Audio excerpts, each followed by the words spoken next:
नमस्कार विद्यार्थी मित्रांनो, मी प्राध्यापक दत्तात्रय तावरे, श्री जालंधर माध्यमिक व उच्च माध्यमिक विद्यालय रायमोहा, तालुका शिरूर करसाड, जिल्हा बीड या ठिकाणी राज्यशास्त्र या विषयाचं अध्यापन करतो. आज आपण इयत्ता 12वीच्या अभ्यासक्रमातलं जे दुसरं प्रकरण आहे त्या प्रकरणाचा अभ्यास करणारा प्रकरणाचं नाव आहे 1991 नंतरच्या महत्त्वाच्या संकल्पना आणि समस्या, आणि त्यातली महत्त्वाची संकल्पना आज अभ्यासणार आहोत आपण, जागतिकीकरण.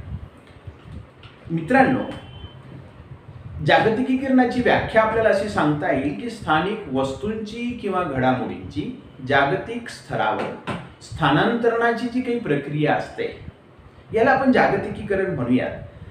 खऱ्या अर्थानं परस्पराशी जोडलेल्या जागतिक व्यवस्थेबद्दल आपण जागतिकीकरणाच्या माध्यमातून चर्चा करतो.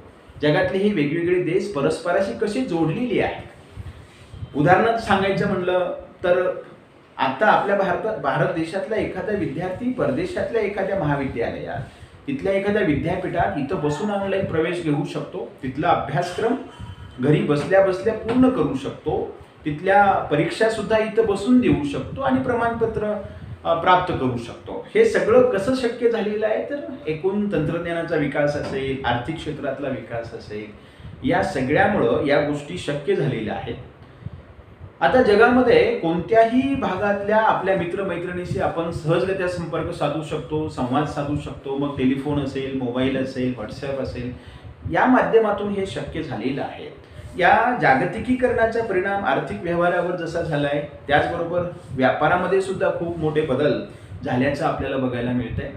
भारतातील फुलं असतील, फळं असतील, ही आता भारत देशाच्या बाहेर युरोप, अमेरिका या खंडामधल्या देशांपर्यंत आपण सहजगत्या पाठवू शकतोय. कारण दळणवळणाची साधनं एवढी वेगवान झाली. हे जसं झालेलं आहे तसं मग युरोप, अमेरिका, चीन या ठिकाणाहून सुद्धा आपण वेगवेगळ्या प्रकारचा माल भारत देशात आपण आयात करतो.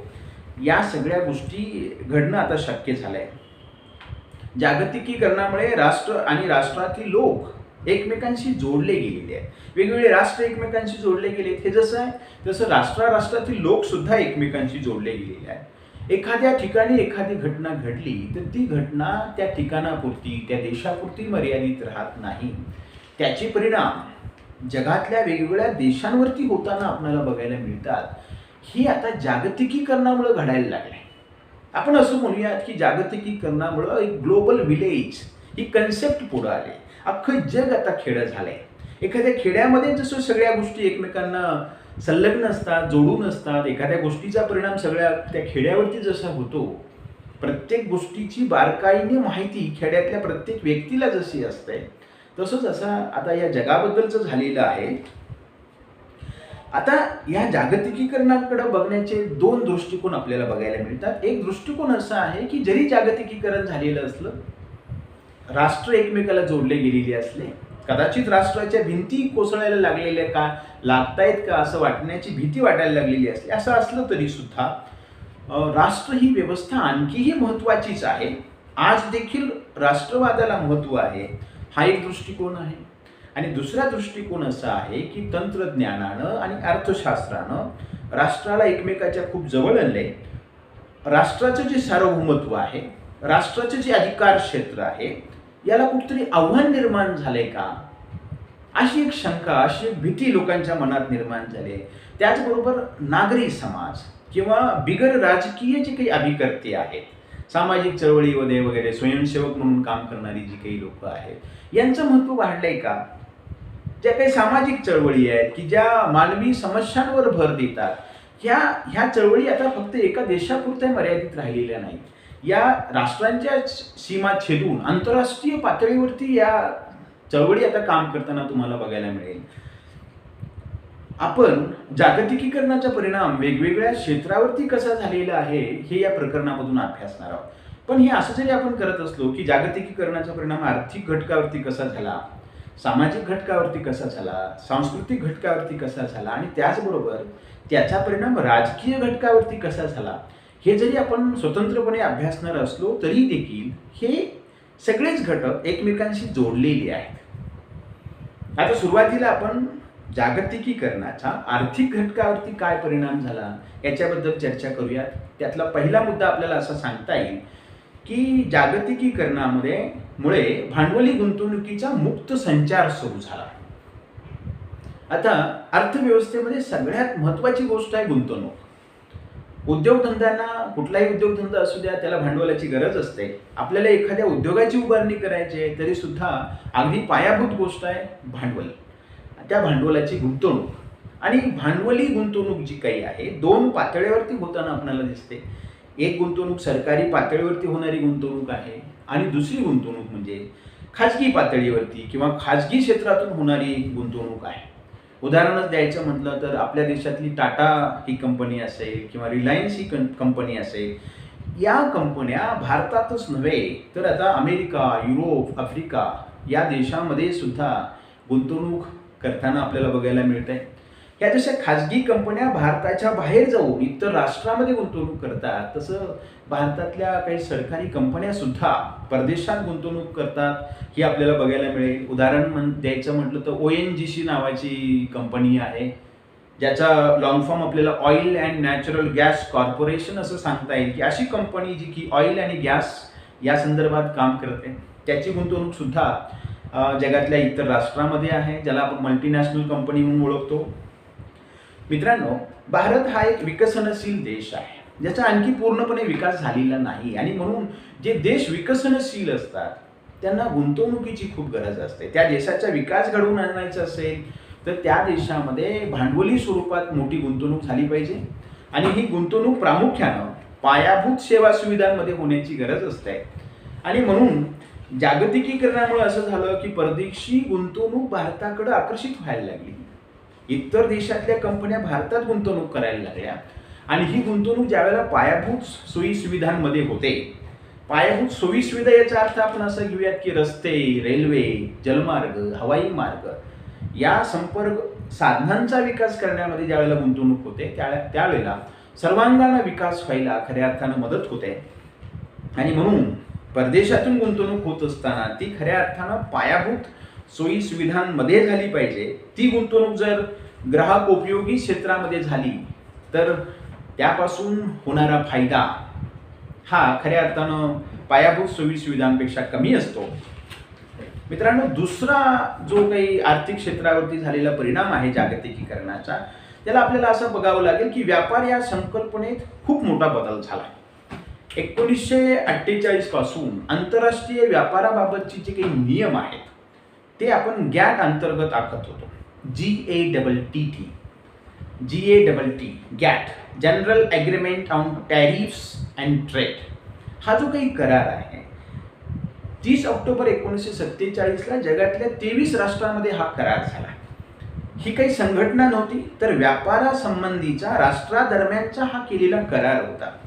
आता आपण काय केलं की 1995 मध्ये गॅटच्या जागी जागतिक व्यापार संघटनेची निर्मिती केली, ज्याला आपण वर्ल्ड ट्रेड ऑर्गनायझेशन असं म्हणतो. त्याचा शॉर्ट फॉर्म WTO याची आपण स्थापना केली. 1 जानेवारी 1995ला जगातल्या 123 राष्ट्रांनी त्याच्यावरती स्वाक्षऱ्या केल्या. आज 165 सदस्य आहेत या WTO नावाच्या या संघटनेचे. जगातली लार्जेस्ट इंटरनॅशनल इकॉनॉमिक ऑर्गनायझेशन म्हणून या संघटनेकडे आपण बघतो. जगामधली अगदी सर्वात लार्जेस्ट अशी इकॉनॉमिक ऑर्गनायझेशन आहे. आता ह्या WTOचं काय काम आहे तर आयातीवरील जे काही सीमा शुल्क आहे किंवा इतर कर आहे, दुसऱ्या देशातून माल ज्यावेळेला आपल्या देशात आपण आयात करतो त्याच्यावरती सीमा शुल्क किंवा इतर कर रद्द करणं, जागतिक पातळीवरती देशादेशामध्ये राष्ट्रामध्ये जो काही होणारा व्यापार आहे हा व्यापार मुक्त कसा होईल याच्यासाठी प्रयत्न करणं, त्याला प्रोत्साहन देणं, आंतरराष्ट्रीय व्यापारासंबंधी असलेल्या नियमांच्या पालनाबाबत लक्ष ठेवणारी एक संस्था म्हणून आपण WTO वर्ल्ड ट्रेड ऑर्गनायझेशन या संघटनेकडे बघतो.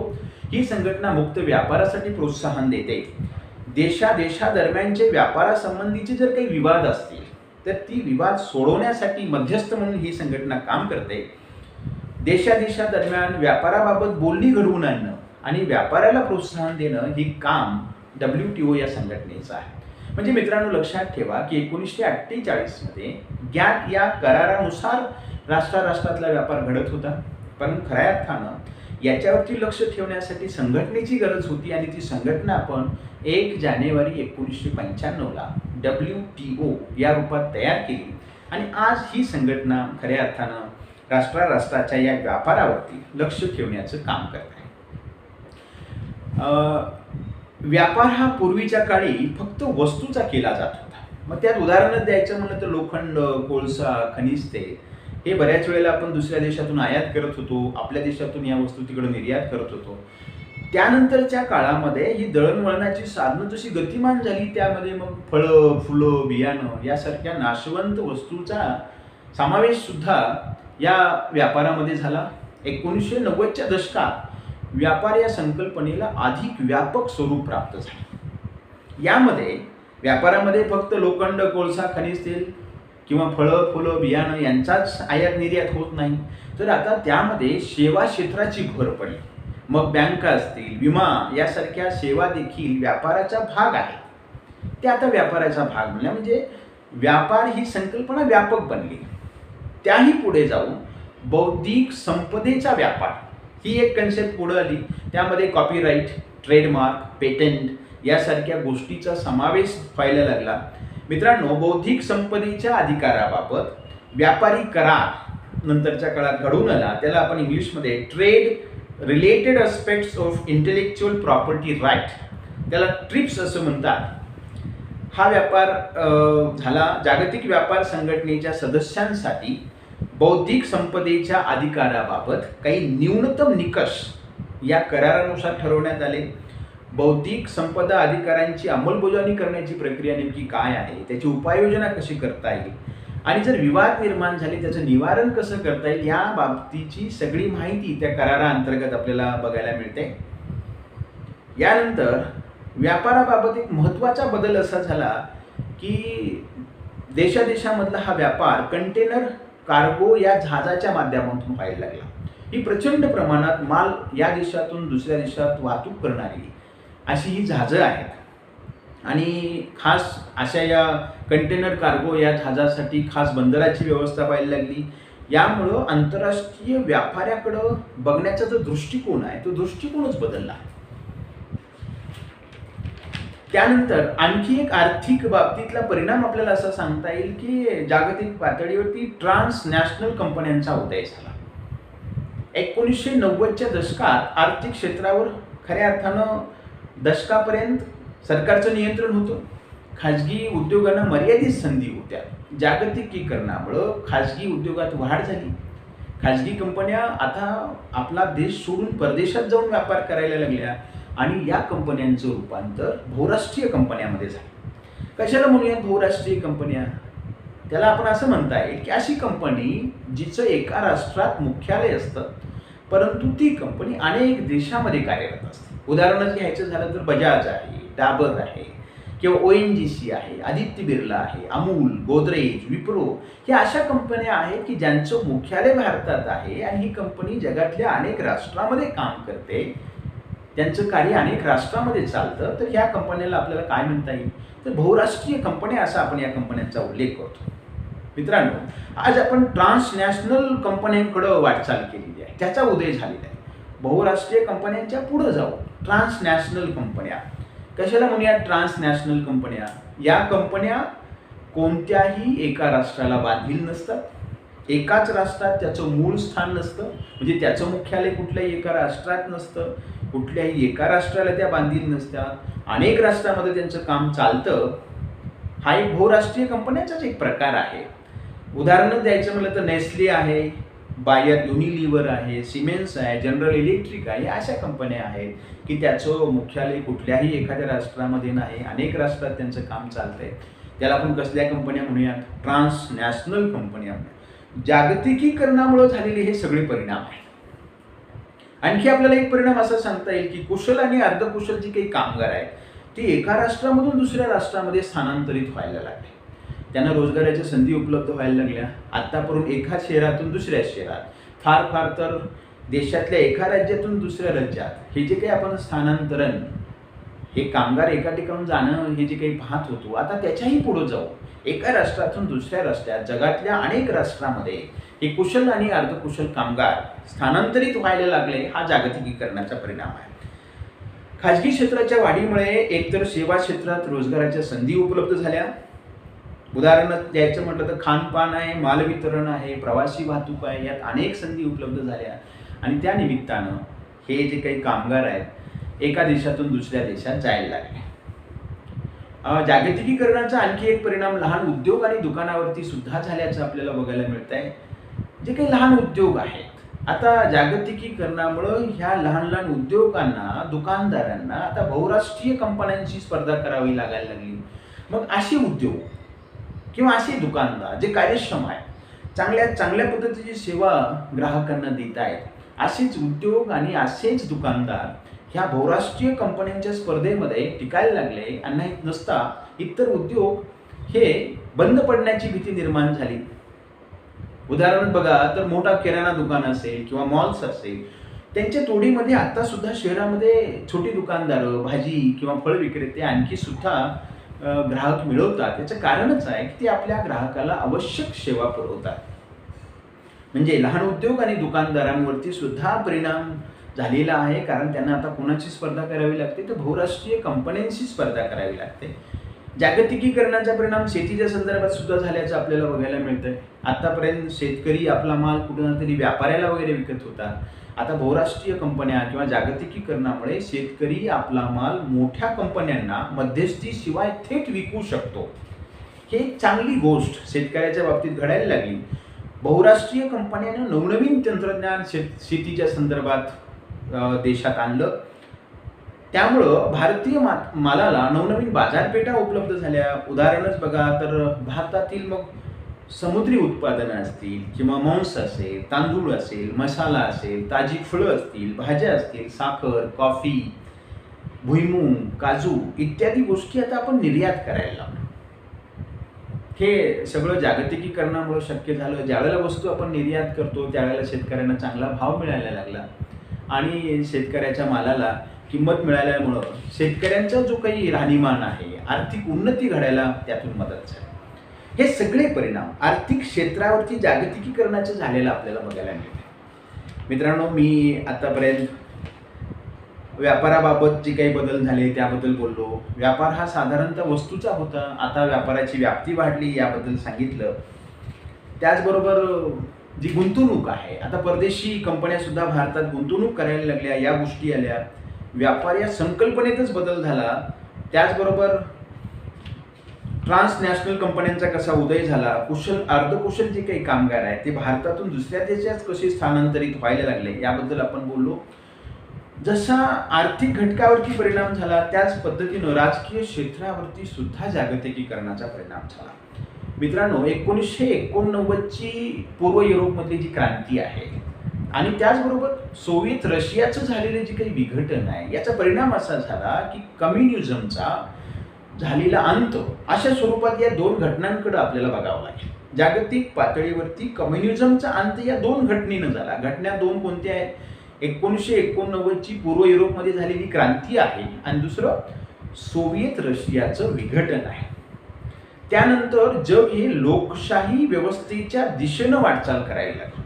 कम्युनिझमचा अंत झाला आणि जग लोकशाहीच्या दिशेनं जायला लागलं. त्यामुळं जगामध्ये ज्या काही संकल्पना आहेत त्या अतिमहत्त्वाच्या ठरल्या. त्यात सहभागी राज्यामध्ये असलेल्या नागरिकांना एकूण प्रशासनात सहभागी करून घेणं, त्यांच्या हिताचे निर्णय, त्याला आपण सहभागी राज्य म्हणूयात. नागरिक केंद्रित शासन, असं शासन की जे नागरिक केंद्रित आहे, नागरिकांचा विकास, नागरिकांचं कल्याण हे डोळ्यासमोर ठेवून निर्णय घेणारं शासन, नागरिक केंद्रित शासन, सुशासन, या संकल्पना महत्त्वाच्या ठरल्या. तिन्ही संकल्पना लक्षात ठेवा. एक आहे सहभागी राज्य, नागरिक केंद्रित शासन आणि सुशासन. या संकल्पना महत्त्वाच्या ठरायला लागल्या.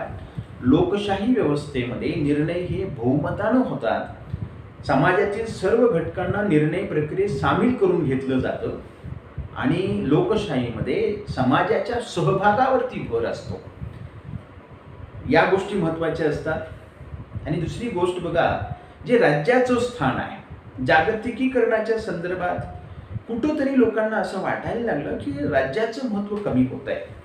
सार्वभौमत्व हा जो काही मुद्दा आहे राज्याच्या संदर्भातला, राज्याचा तो एक महत्त्वाचा घटक आहे. राज्याला आपल्या अधिकार क्षेत्रात कायदे करण्याचा अधिकार जो काही आहे, त्यांचं कायदेविषयक जे काही अधिकार क्षेत्र आहे, या सार्वभौमत्वावर असेल किंवा कायदे करण्याच्या त्यांच्या अधिकारावरती असेल, काही आघात व्हायला लागले. मग ते अंतर्गत आहेत, बाह्य घटकांकडून होणारे काही आघात आहेत. आता बघा, बाह्य घटकांकडून होणारी आघात कोणती आहे, तर आंतरराष्ट्रीय कायद्याचा विस्तार आहे. आपण WTOचे सदस्य आहोत, आपण युनोचे सदस्य आहोत. ज्या वेळेला आंतरराष्ट्रीय अशा एखाद्या संघटनेचं सदस्यत्व आपण स्वीकारतो, त्यावेळेला निश्चितच काही नियमावली तुम्हाला पाळावी लागते. आणि ही नियमावली पाळत असताना त्या राष्ट्राच्या सार्वभौमत्वावरती, त्या राष्ट्राच्या अधिकार क्षेत्रावरती काही बंधनं येतात. मग आपण प्रादेशिक आर्थिक संघटनेचे सदस्य असतो, बाजारपेठेचं जे काही जागतिकीकरण झालेलं आहे त्याच्यामुळं सुद्धा सार्वभौमत्वावरती, राष्ट्राच्या एकूण त्याचं जे काही महत्त्व आहे, पर्यावरण आणि मानवी प्रश्नाबाबतची वाढती चिंता आहे, या सगळ्यांचा परिणाम, हे बाह्य घटक आहे, त्याचा परिणाम आपल्या राष्ट्राच्या सार्वभौमत्वावरती, त्याच्या अधिकार क्षेत्रावरती होताना आपणाला बघायला मिळतोय. त्याचबरोबर काही अंतर्गत आव्हानं आहेत. त्यामुळं सुद्धा राष्ट्राचं महत्त्व, राष्ट्राचं सार्वभौमत्व किंवा राष्ट्राचं जे काही अधिकार क्षेत्र आहे त्याच्यावरती मर्यादा येत आहेत. त्यामध्ये आपल्याला सांगता येईल की राष्ट्रीय पातळीवरील जी काही सहमतीचा अभाव आहे, राष्ट्रीय पातळीवरती आपण ज्यावेळेला एखादा निर्णय घेतो त्यावेळेला सहमती होण्यामध्ये अभाव होतो, काही त्याला विरोध निर्माण होतो, त्यातून निर्माण होणारे मतभेद आहेत, वाढता वांशिक राष्ट्रवाद आहे, बिगर राष्ट्रीय घटकांचं कार्य असेल, म्हणजे सामाजिक चळवळी वगैरे असतील, त्याचबरोबर पर्यावरण आहे, लिंगभेद आहे, मानवतावादी समस्या आहे, यांना खऱ्या अर्थानं या जागतिकीकरणामध्ये कुठेतरी केंद्रस्थान मिळाल्याचं आपल्याला बघायला मिळत आहे. आजच्या या जागतिकीकरणामध्ये राजकीय घटकापेक्षा सुद्धा बिगर राजकीय घटक हे अधिक महत्त्वपूर्ण झाल्याचं आपल्याला पाहायला मिळतंय. नागरी समाजाला मिळालेल्या वाढत्या महत्त्वामुळं बिगर राजकीय घटक पुढे आले. त्यामध्ये स्वयंसेवी संघटना, तसेच गैरसरकारी संस्था, याला तुम्ही नॉन गव्हर्नमेंट ऑर्गनायझेशन, NGO असं म्हणता, मानवी समस्यांच्या प्रश्नावरती या स्वयंसेवी संघटना किंवा NGOज भर देतात. त्यामध्ये ॲम्नेस्टी इंटरनॅशनल असेल, ग्रीन पीस मुवमेंट सारख्या संघटना असतील. हे जसं आहे तसंच दहशतवादी गट देखील या बिगर राजकीय घटकामध्ये त्यांचा समावेश तुम्हाला करावा लागेल, ज्याचं महत्त्व अलीकडच्या काळामध्ये वाढायला लागलं आहे, वाढतं आहे. आणि या फक्त राष्ट्राच्या सीमा छेदून आंतरराष्ट्रीय पातळीवरती ते काम करताना आपल्याला बघायला मिळत आहेत. मित्रांनो, या जागतिकीकरणाच्या याच्यामध्ये मानवी हक्क, त्याचंही संरक्षण, त्याला महत्त्व प्राप्त होताना दिसतंय. एक तो महत्त्वाचा विषय आहे. विकसित आणि विकसनशील देशात मानवी अधिकारांच्या दृष्टिकोनात फरक करण्याची गरज आहे. जे देश विकसित आहे त्या देशामध्ये तिथल्या लोकांना नागरी आणि राजकीय हक्क कसे मिळवून देता येतील यासाठी तिथल्या सामाजिक चळवळी काम करताना दिसतील. पण जे देश विकसनशील देश आहेत, जे देश अविकसित देश आहेत, त्या देशामध्ये नागरी आणि राजकीय हक्कांच्याही अगोदर तुम्हाला त्यांना आर्थिक हक्क कसे प्राप्त करून देता येतील, त्या लोकांचा आर्थिक विकास कसा घडवून आणता येईल, हा मुद्दा जास्त महत्त्वाचा आहे. आणि त्या दृष्टिकोनातून प्रयत्न करण्याची गरज आहे. वैयक्तिक अधिकारांपेक्षा सुद्धा एखाद्या व्यक्तीचा वैयक्तिक विकास करण्यापेक्षाही तो व्यक्ती ज्या समाजामध्ये राहतो, तो व्यक्ती ज्या कुटुंबामध्ये राहतो, त्या समाजाचा विकास, त्या कुटुंबाचा विकास साधण्याची अधिक गरज आहे. त्या शासनानं समाजाचा विकास केला तर आपोआपच तो समाज ज्या व्यक्तीनं बनलेला आहे त्या व्यक्तीचा विकास हा होणारच आहे. त्याच्यावरती महत्त्व देण्याची गरज आहे. आणि म्हणून तुम्ही बघा, भारतीय संविधानानं सुद्धा सामाजिक न्यायावरती अधिक भर दिलेला आहे. अन्न, वस्त्र, निवारा, शिक्षण आणि स्वास्थ्य यांना प्राथमिक महत्त्व भारतीय संविधानानं दिलेलं आहे. अधिक तपशिलानं आपण समजून घेण्याची काही उदाहरणं आपल्याला या ठिकाणी बघता येतील. भारत वेगवेगळ्या आंतरराष्ट्रीय करारांचा आणि संघटनांचा सभासद आहे आणि त्यामुळं जागतिक व्यापार संघटनेचा सभासद म्हणून भारताला सुद्धा आंतरराष्ट्रीय व्यापाराबाबत काही नियमांचं पालन हे करावं लागतं. एक बघा, आपल्या शेजारचा जो काही पाकिस्तान नावाचा देश आहे, त्या देशाबरोबर आपण सिंधू नदीच्या पाणी वाटपाबाबत काही करार केलेले आहेत. हे जसं आहे तसं बांगलादेशाबरोबरही सुद्धा फरक्का नदीच्या पाणी वाटपाबाबत आपले करार आहेत आणि त्यामुळं सिंधू आणि गंगा नदीच्या पाण्याच्या संदर्भात काही नियमांचं पालन आपल्याला करावं लागतं. म्हणजे ह्या आंतरराष्ट्रीय लेवलला किंवा प्रादेशिक लेवलला आपण ज्या वेळेला एखादी करार करतो किंवा एखाद्या संघटनेचे सभासद होतो, त्यावेळेला त्या राष्ट्राच्या सार्वभौमत्वावरती काही बंधनं येतात ही आपल्याला लक्षात येईल. हे जसं आहे तसंच ॲम्नेस्टी इंटरनॅशनल, ग्रीन पीस या संघटना मानवी समस्यांबाबत काही प्रश्न उपस्थित करतात आणि त्या देशाच्या स्थानिक सरकारांवरती दबाव आणतात आणि त्या सरकारांना सुद्धा त्या मग ह्या ॲम्नेस्टी इंटरनॅशनल असेल किंवा ग्रीन पीस ही संघटना असेल त्यांचं म्हणणं ऐकून घेऊन काही नवीन नियम करावे लागतात किंवा आपल्या नियमामध्ये काही बदल करावा लागतो. आता चेर्नोबिल ही जी काही दुर्घटना आहे याच्याबद्दल निश्चितच तुम्ही ऐकून असाल. 26 एप्रिल 1986ला चेर्नोबिल ही दुर्घटना घडली.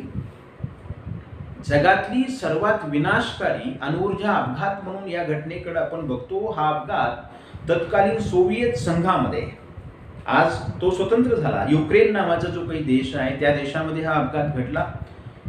तिथली जी काही अण्वस्त्र आण्विक चाचणी जी काही आहे त्यात स्फोट झाला, अणुभट्टीमध्ये स्फोट झाला आणि आण्विक वाफांची गळती सुरू झाली. यामध्ये त्याला विझवण्यासाठी काम करणारे 56 कर्मचारी यात मृत्युमुखी पडले आणि ही जी काही आण्विक वाफ आहे त्याचा संसर्ग झाल्यामुळं त्या भागातल्या अनेक लोकांना कर्करोग झाला आणि जवळपास 4000 लोक या कर्करोगामुळे मृत्युमुखी पडल्याचं त्या ठिकाणी दिलेलं आहे. हे जे काही हा जो परिणाम आहे हा परिणाम फक्त त्या युक्रेन पुरता मर्यादित राहिला का? तर नाही. युक्रेनच्या आजूबाजूला असणारे जे काही दुसरे देश आहेत त्याच्यावरतीही त्याचा परिणाम झाला आणि सगळ्या त्या देशांना मिळून हे संकट कसं दूर करता येईल, याला कसं रोखता येईल, हे सामूहिक काम त्यांना करावं लागलं. आपल्या देशामध्ये आता मोठ्या धरणाबाबत विरोध करण्यासाठी नर्मदा बचाव आंदोलन आपण पाहिलेलं आहे. या आंदोलनाला जागतिक बँकेची मदत घेऊन हे आंदोलन अगदी आंतरराष्ट्रीय पातळीवरती गेल्याचं बघायला मिळत आहे. नर्मदा नावाची जी नदी आहे महाराष्ट्र, गुजरात आणि मध्य प्रदेशमधून वाहणारी प्रमुख नदी आहे. पश्चिम वाहिनी नदी आहे आणि या नदीवरती गुजरात राज्यामध्ये जो काही सरदार सरोवर धरण निर्माण होणार होतं, या धरणाच्या विरोधात तिथले विस्थापित असतील, तिथले शेतकरी असतील किंवा आदिवासी लोक असतील, पर्यावरणवादी असतील किंवा मानवी हक्क कार्यकर्त्यांनी त्याच्या विरोधात जे काही आंदोलन उभा केलेलं आहे, ज्याचं नेतृत्व मेघा पाटकर असतील किंवा सिने तारकामधले आमिर खान असतील, सुंदरलाल भोगुना असतील, हे त्याचं नेतृत्व करत आहेत. त्याचाही दबाव एकूण राष्ट्राच्या निर्णय प्रक्रियेवरती होताना आपल्याला बघायला मिळतोय. जैतापूर, कुडनकुलम हे जे काही आण्विक प्रकल्प आहेत यांना योग्य त्या सगळ्या परवानग्या मिळालेल्या आहेत. तरी देखील काही राजकीय पक्ष किंवा NGOज या जैतापूर आणि कुडनकुलम या आण्विक प्रकल्पांना विरोध करताना दिसतात. हे सगळी प्रकरणं जरी आपण पाहिली तर आपल्याला लक्षात येतंय की या प्रकरणातून हे स्पष्ट होतं आहे की सार्वभौमत्वाला, राज्याच्या सार्वभौमत्वाला यातून आव्हान निर्माण झालेलं आहे. राज्याच्या अंतर्गत आणि बाह्य स्वरूपाच्या आव्हानांची ही उदाहरणं आहे. असं मानलं जातं की राज्याचं कार्य कुठेतरी कमी होत चाललंय का? खाजगी क्षेत्राच्या वाढीमुळे आर्थिक क्षेत्रात आणि अंतर्गत आणि बाह्य आव्हानामुळे राजकीय क्षेत्रात राज्याची भूमिका हळूहळू कमी होते आहे का? असा कुठेतरी प्रश्न माणसाच्या मनात निर्माण होताना आपल्याला बघायला मिळतोय. या जागतिकीकरणाच्या युगामध्ये राज्याला किती महत्त्व आहे? राज्य ही संकल्पना आज देखील तितकीच महत्त्वाची आहे का? जनकल्याण आणि विकासाच्या कार्यातून राज्यव्यवस्था माघार घेत आहे का? असे प्रश्न निर्माण होत आहेत. पण मित्रांनो, एक बघा, राज्याचे प्रमुख मुख्य घटक कोणते आहेत? तर ते आपल्याला सांगता येतील की भूप्रदेश, सार्वभौम शासन आणि जनता हे राज्याचे प्रमुख घटक आहेत. आज देखील राज्याचा भूप्रदेश हा अबाधित आहे. तुम्ही जगामध्ये जे जे काही देश आहेत त्यांचा भूप्रदेश आज देखील अबाधित आहे. आज देखील राष्ट्रवाद आणि राष्ट्रीय एकात्मता या बाबींना महत्त्व आहे. प्रत्येक देशातला व्यक्ती त्या देशाबद्दलचा त्याचा राष्ट्रवाद त्याची राष्ट्रीय एकात्मता ही त्यांची अगदी अस्मिता आहे. सार्वभौम शासन ही संकल्पना आज देखील अस्तित्वात आहे. ठीक आहे, आंतरराष्ट्रीय करारामुळं राज्याची सत्ता कुठेतरी कमी झालेली असेल, परंतु राज्याचे अधिकार आज देखील आहेत, हे आपल्याला मान्य करावं लागेल. वांशिक राष्ट्रवाद आणि स्वयंनिर्णयाच्या हक्काच्या आधारे जगामध्ये नवनवीन राज्यांची निर्मिती, नवनवीन देश निर्माण होताना आपण बघतोय. याचा अर्थ राज्याचा ऱ्हास होताना दिसत नाही, तर नवीन राज्य निर्माण होत आहे. राज्यामध्ये विधानमंडळ, कार्यकारी मंडळ, न्यायव्यवस्था आणि नोकरशाही याच्या माध्यमातून सक्षम अशी राजकीय संस्था उभा झालेली आहे. या संस्था त्या देशातल्या मूलभूत मूल्यांचं रक्षण करत आहेत. सामाजिक सुरक्षा देण्याचं काम या सगळ्या कायदे मंडळ, कार्यकारी मंडळ, न्यायमंडळ किंवा नोकरशाह हे करण्याचा प्रयत्न करत आहेत. आणि त्या देशाचा एकूण आर्थिक विकास कसा करता येईल, देशातल्या लोकांना सामाजिक न्याय कसा उपलब्ध करून देता येईल, यासाठी प्रयत्न करत आहेत. म्हणजे आपल्याला मान्य करावं लागेल की जागतिकीकरणामध्ये अनेक आव्हानं निर्माण झालेली असली, राष्ट्राचं सार्वभौमत्व काही प्रमाणात जरी कमी होत असलं तरी राष्ट्र ही संकल्पना तितकीच महत्त्वाची आहे. देशातल्या लोकांच्या कल्याणासाठी, देशामध्ये सुशासन निर्माण करण्यासाठी ती संकल्पना आजही महत्त्वाची आहे. विचार प्रणालीचा जर आपण विचार केला तर राष्ट्राचं वर्गीकरण दोन विचार प्रणालीमध्ये आपल्याला करता येईल. एक म्हणजे जगामध्ये साम्यवादी किंवा समाजवादी विचार प्रणाली आहे आणि दुसरी भांडवलशाही किंवा मुक्त लोकशाही प्रधान विचार प्रणाली आहे. आता सोव्हिएत रशिया, चीन आणि पूर्व युरोपीय जे काही राष्ट्र आहे, या राष्ट्रामध्ये आपल्याला साम्यवादी विचार प्रणाली बघायला मिळते. उत्तर अमेरिका आणि पश्चिम युरोपीय जी काही राष्ट्र आहेत, या राष्ट्रामध्ये भांडवलशाही विचार प्रणाली असल्याचं आपल्याला बघायला मिळतंय. विचार प्रणाली आणि अर्थव्यवस्था याचा घनिष्ठ संबंध. एखाद्या देशामध्ये विचार प्रणाली कोणती आहे, त्यानुसार त्या देशाची अर्थव्यवस्था कोणती आहे हे आपल्याला सांगता येईल. राष्ट्राची अर्थव्यवस्था ही राष्ट्राच्या विचार प्रणालीवरती अवलंबून असते. उदाहरणच बघा, पूर्व युरोपमध्ये साम्यवादी विचार प्रणाली आहे आणि त्यामुळे तिथली अर्थव्यवस्था ही साम्यवादी अर्थव्यवस्था म्हणून ओळखली जाते. अशा अर्थव्यवस्थेत सरकारी किंवा सार्वजनिक उद्योग क्षेत्राला प्राथमिक स्थान असतं. खाजगी उद्योग याला दुय्यम स्थान आहे. त्या देशामध्ये तुम्हाला खाजगी उद्योग बघायला मिळणार नाही. त्या देशामध्ये सरकारी आणि सार्वजनिक उद्योगांना प्राधान्य दिलं जाईल. याच्या उलट पश्चिम युरोपमध्ये जर तुम्ही पाहिलं तर त्या ठिकाणी भांडवलशाही विचार प्रणाली आहे आणि त्यामुळं त्या देशातली अर्थव्यवस्था ही भांडवलशाही अर्थव्यवस्था आहे. याचा परिणाम काय असेल की त्या देशामध्ये खाजगी क्षेत्राला प्राधान्य आहे. पश्चिम युरोपीय राष्ट्रामध्ये तुम्हाला सरकारी किंवा सार्वजनिक उद्योग बघायला मिळणार नाही. तिथं कुठले उद्योग बघायला मिळते, तर खाजगी उद्योग बघायला मिळते. आता भारताचाच आपण विचार केला तर भारत हा लोकशाही समाजवाद मानणारा देश आहे. आणि मग अशा देशामध्ये कोणते उद्योग आहेत, तर भारतामध्ये तुम्हाला खाजगी उद्योगही बघायला मिळतील आणि सरकारी उद्योगही बघायला मिळतील. असे जे उद्योग जे जनतेसाठी महत्त्वाचे आहेत ते सरकारच्या मालकीचे असतील आणि इतर उद्योग हे खाजगी मालकीचे असतील. म्हणजे भारतामध्ये ही अर्थव्यवस्था ही मिश्र अर्थव्यवस्था आहे की दोन्ही प्रकारचे उद्योग भारतात तुम्हाला बघायला मिळतील. जागतिकीकरणाच्या युगामध्ये एकच प्रभावी विचार प्रणाली आणि अर्थव्यवस्था पुढे येताना दिसते आणि ती म्हणजे बाजारपेठीय अर्थव्यवस्था. परंतु सर्वच राष्ट्र एकाच प्रकारच्या बाजारपेठीय अर्थव्यवस्थेचा स्वीकार करताना दिसणार नाही. याचं कारण आहे त्या राज्याची विचार प्रणाली वेगळी आहे. त्या राज्याच्या विचार प्रणालीवरती त्या देशाची बाजारपेठीय अर्थव्यवस्था अवलंबून आहे. अमेरिका या देशामध्ये भांडवलशाही विचार प्रणाली आहे आणि म्हणून त्या देशामध्ये तुम्हाला भांडवलशाही बाजारपेठीय अर्थव्यवस्था बघायला मिळेल. पश्चिम जे काही युरोपीय राज्य आहेत त्या ठिकाणी कल्याणकारी विचारसरणी आहे.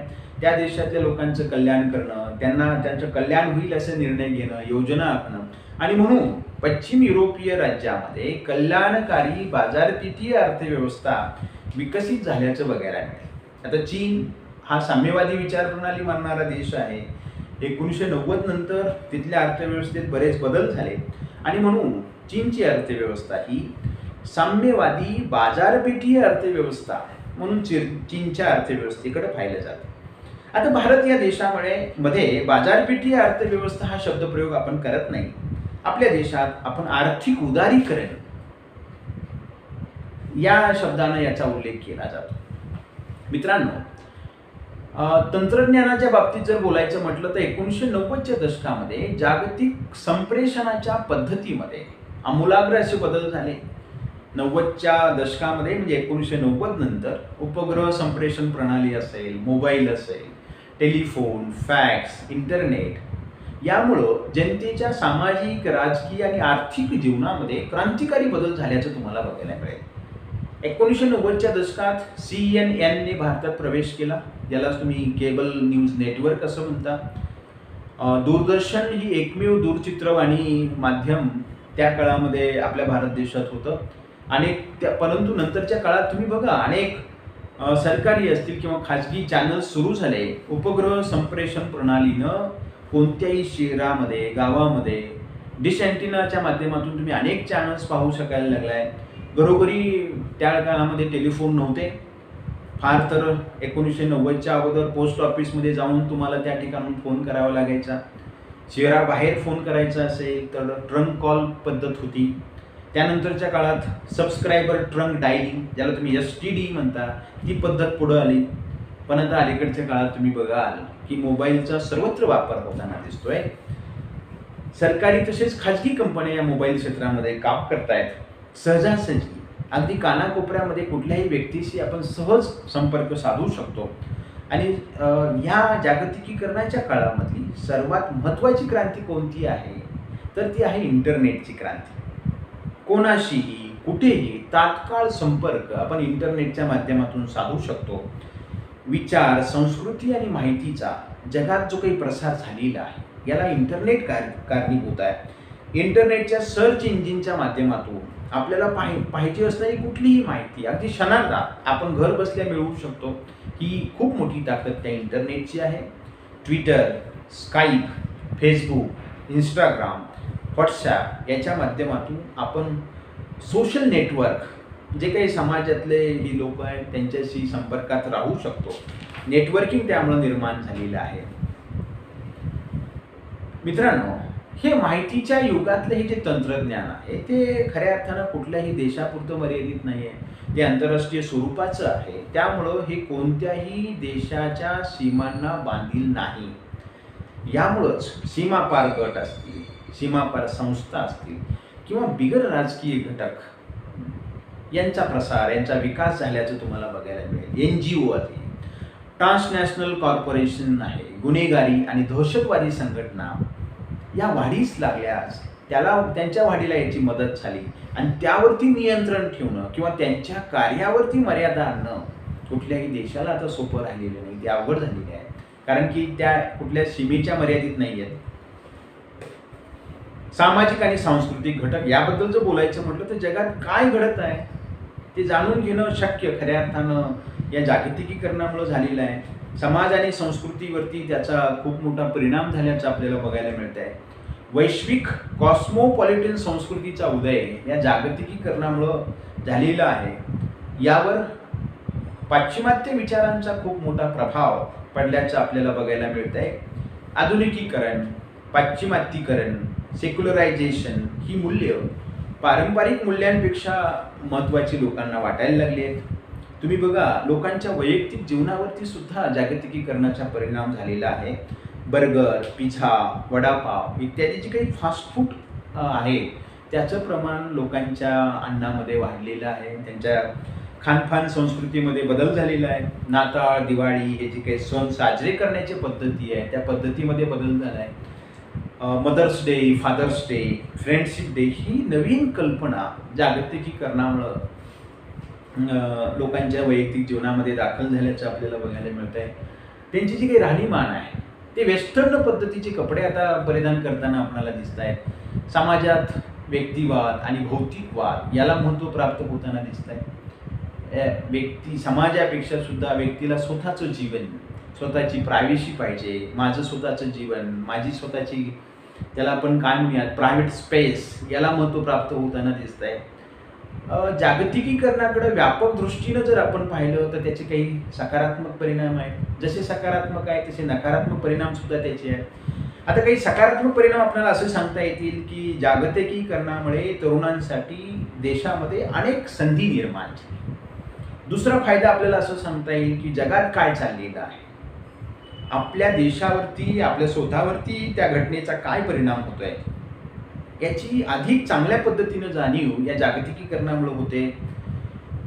जगात देशातल्या लोकांना रोजगाराच्या संधी उपलब्ध झाल्या आहेत. याचा दुसरा एक नकारात्मक बाजू आपल्याला असे सांगता येईल की कल्याणकारी योजना जे काही राज्य चालवत होतं ते आता थांबतील का, कल्याणकारी योजना इथून पुढे चालणार नाही, ही एक भीती लोकांच्या मनात निर्माण झालेली आहे. देशातले जे स्थानिक उद्योगधंदे आहेत, लहान उद्योग आहेत, हे जागतिक स्पर्धेमुळे नष्ट होतील अशी एक भीती, ही एक नकारात्मक बाजू आपल्याला लक्षात घ्यावी लागेल. लहान आणि किरकोळ शेतकरी मोठ्या कंपन्यांशी स्पर्धा करू शकणार नाही आणि कदाचित मग लहान आणि जे काही किरकोळ शेतकरी आहेत त्यांच्या विकासाला खीळ बसेल असे एक वाटलं जात आहे. सर्वात महत्त्वाची समस्या जर आपण पाहिली तर खऱ्या अर्थानं मनोवृत्ती आणि मानसिकतेची आहे. मित्रांनो, भारतानं परकीय भांडवल आणि परकीय व्यापार हा साम्राज्यवादाच्या इतिहासाशी जोडलेला आहे. आपल्या देशामध्ये ब्रिटिशांनी जे काही साम्राज्य चालवलं किंवा दुसऱ्या देशातून अनेक लोक आपल्याकडे आले आणि आपल्या देशामध्ये त्यांनी आपलं साम्राज्य निर्माण केलं, ते सुरुवातीला व्यापाराच्या निमित्तानं आलेले आणि म्हणून आपल्या मनात कुठेतरी भीती आहे की हे परकीय भांडवल आणि हे परकीय लोक व्यापाराच्या निमित्तानं आपल्याकडे येतील आणि आपल्या देशाला पारतंत्र्यात ढकलतील किंवा त्यांचं साम्राज्य आपल्यावरती निर्माण करतील. आणि म्हणून आता मी जे काही म्हणालो, महत्त्वाची समस्या ही मनोवृत्ती आणि मानसिकतेची आहे. मित्रांनो, साम्राज्यवादी विरोधी विचार प्रणालीच्या आधारे उदारीकरणाच्या संकल्पनेला बऱ्याच वेळेला विरोध होतो. त्यामध्ये मग साम्यवादी आणि भांडवलशाही मानणारे हे दोन्ही गट त्याला विरोध करतात. आता जे काही साम्यवादी आहेत ते उदारमतवादाचा विरोध करतात कारण त्यांची विचार प्रणाली त्याच्या विरोधात आहे. परंतु जे भांडवलशाही आहेत त्याला मानणारे लोक आहेत ते सुद्धा उदारमतवादाचा विरोध करतात. त्याचं कारण असं आहे की अनेक वर्ष पारंपरिक पातळीवरती संरक्षण मिळालेले जे काही भांडवलशाह आहेत, आता आपलं संरक्षण जाईल या भीतीनं उदारमतवादाला विरोध करताना आपल्याला बघायला मिळतं. ही सगळी चर्चा आपण पूर्ण केल्यानंतर जागतिकीकरणाचे अनेक फायदे आहेत. जसे फायदे आहेत तसे त्याची काही डार्क साईड किंवा त्याची नकारात्मक बाजू सुद्धा आपल्याला स्वीकारावी लागेल. त्याचा परिणाम राज्याच्या एकूण सार्वभौमत्वावरती, राज्याच्या अधिकार क्षेत्रावरती होताना दिसतोय. परंतु असं असलं तरी सुद्धा त्या देशातल्या मूलभूत मूल्यांचं संरक्षण करण्यासाठी, त्या देशातल्या मागास पीडित अशी जी काही लोक आहेत त्यांच्यासाठी कल्याणकारी योजना राबवण्याकरिता, परिघावरील तसेच वंचित लोकांचा सांभाळ करण्याकरिता राज्याचं कार्य हे खूप महत्त्वाचं आहे. राज्य ही संकल्पना आज देखील तितकीच महत्त्वाची आहे हे आपल्याला मान्य करावं लागेल.